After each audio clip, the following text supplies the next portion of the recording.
Are you listening? Damn.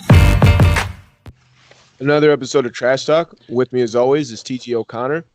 Trash Talk is brought to you again by Valhalla Combat Sports Incorporated, Ink Strings Tattoo out of New Brighton, Minnesota, and TJ's mom.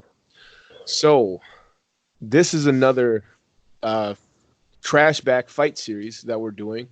And this one is a little bit different. You know, we don't really like to bring up losses in the interviews or even interview people about their losses. We will never turn people down who want to talk about losses, but it's always a sensitive thing. And then going back and reflecting on losses is another thing that some people don't even do. Sometimes you have to let it sink in before you can even go back. And for some people, it never actually even sinks in. So it's so hard. I mean, that's why what makes talking about a loss so difficult, you know, and you never know how people will respond to that, you know, so we just kind of try to stay away from it. But this is a way for us to show people that we do relate in a way when it comes to losses. So if we ever say anything insensitive or do anything like that, you can just throw these right back in our faces. And we're going to start it off with one of TJ's fights, actually. And you want to take over from here, TJ? Yeah, this was the date was May 31st, 2013. I was fighting a gentleman called Tom Krenzel, and I think everybody in the MMA scene knows Tom Krenzel now. Yeah. They might not remember when he was a heavyweight, but they know Tom now. And this was an interesting fight because this was my first MMA fight that I had in about a year at that point. I was doing a lot of boxing matches and kickboxing matches, but wanted to get back into it. And when Jim offered the fight, it was, you know, he's like, we got a guy, he's a really good grappler, but I think you could win. And if anybody knows Jim, he'll always find a way to tell you he thinks you can win. And so I remember taking the fight, and it was a really good learning experience. Looking back on it, I feel like, you know, like you said, everybody handles a loss differently, and obviously no one wants to lose, but looking back on it, I feel like it was one of the better things that actually did happen to me as a martial artist, because I learned a lot from that fight going against a tough guy who I respect a lot, like Tom, and it was a fun fight. Yeah, and let's take a look at it right now.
Rental's a submission guy, though. I don't think see this kid get out of it. That's what I was telling the ref. I said,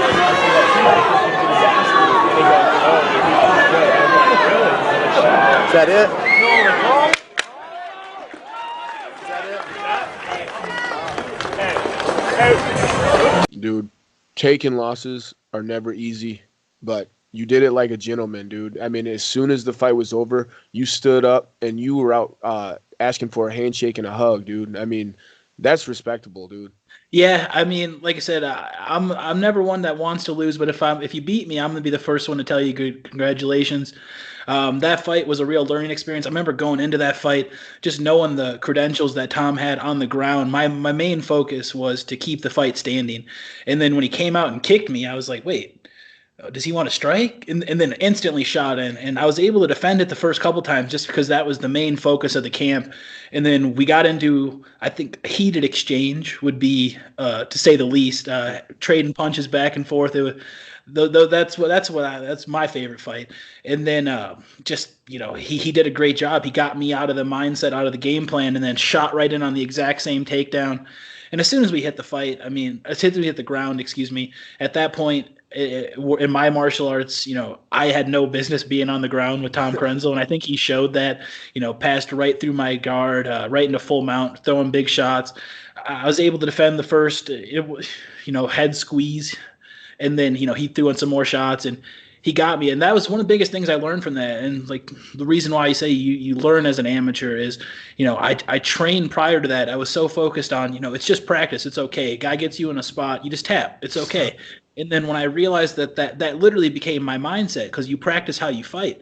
So as soon as he put a choke in, I remember tapping. And as I was tapping, I was thinking, no, what are you doing? And that's why I got up with the smile I did, like, fuck, he got me. And, like I said, I have nothing but respect for Tom. We've trained together multiple times moving forward since then. And, he's doing great things now. So it was a great experience to have. And, you don't like to lose, but you couldn't lose to a better guy. Yeah. Oh, this is when I segue into your fight. So I'm not the only person that lost. You have some losses, and we're going to talk about one of your fights against a guy who I have a lot of respect for, and it was a lot of hype leading up to this fight, to say the least. That was your fight with Jordan Parsons, and I'm going to pass this mic over to you to give us a little backdrop on that.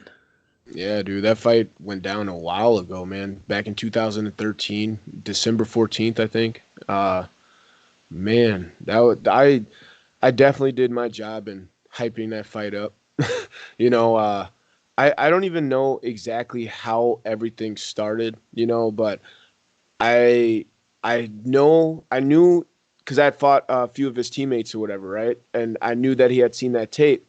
So I started attacking the fact that you're not your teammates and things like that. And then he was totally with it. He played the game along with me. We were going back and forth every day. And it got into the point where my gimmick is that I always wore the aviator sunglasses, and his nickname was the pretty boy. And I issued him a bet telling him that, hey, loser has to lose their gimmick. You can't be the pretty boy anymore, and I'll give you my sunglasses, and I'll stop wearing them and never wear them again, And it was a big deal at the time because I was always known as the guy with the glasses. I mean, whether they knew my name or not, they associated me with the aviators. So it was what it was. So we hyped it up like crazy.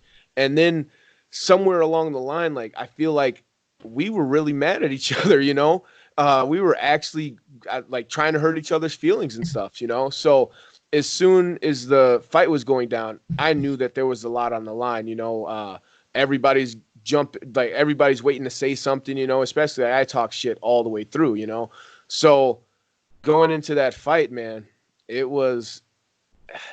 I knew the crowd, it was going to be a fun fight. He was going to be there to bring it, and I had to back up everything I was saying. So, yeah, let's take a look at that. Well, Jordan looks more confident going into this fight than any I've ever seen, and I love it.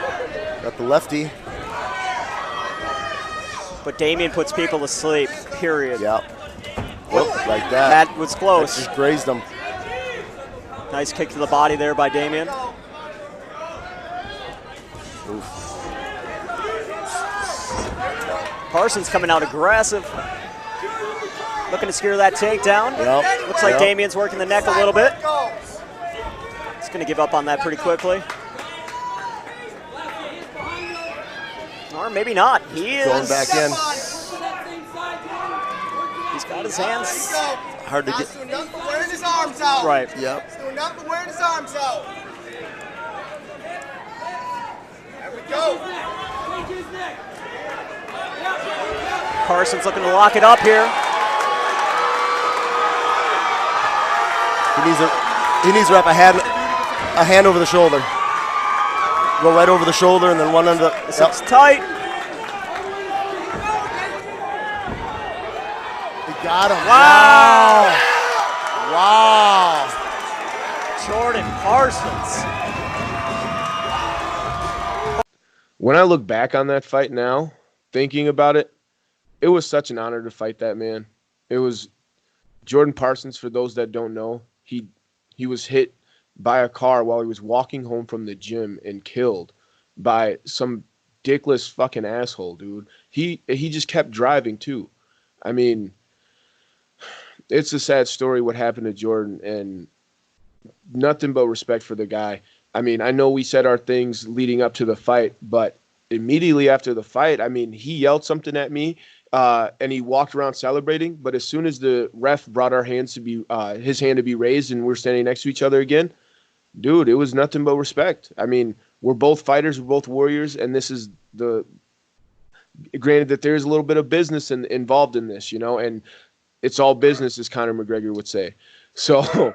Yeah. So and that's how it pretty much got treated, but it still hurts to this day looking at that and watching that, knowing that, I mean, as soon as he wrapped up, he started working his arm around my neck. I didn't even react to it, didn't even start trying to fight it, and knowing that, and it's like, man, wow, seeing that, and then knowing that other people are saying, wow, you didn't fight that hand, you didn't fight that choke. It's like, well, dude, like, you weren't in there. You don't know. And it sucks, dude. It still sucks. Yeah, and like you said, Jordan was a true professional.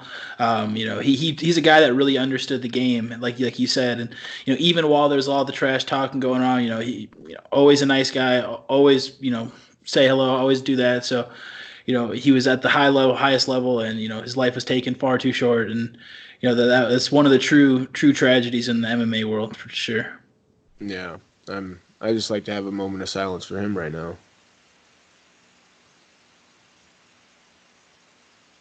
Rest in peace, Jordan Parsons. Yeah.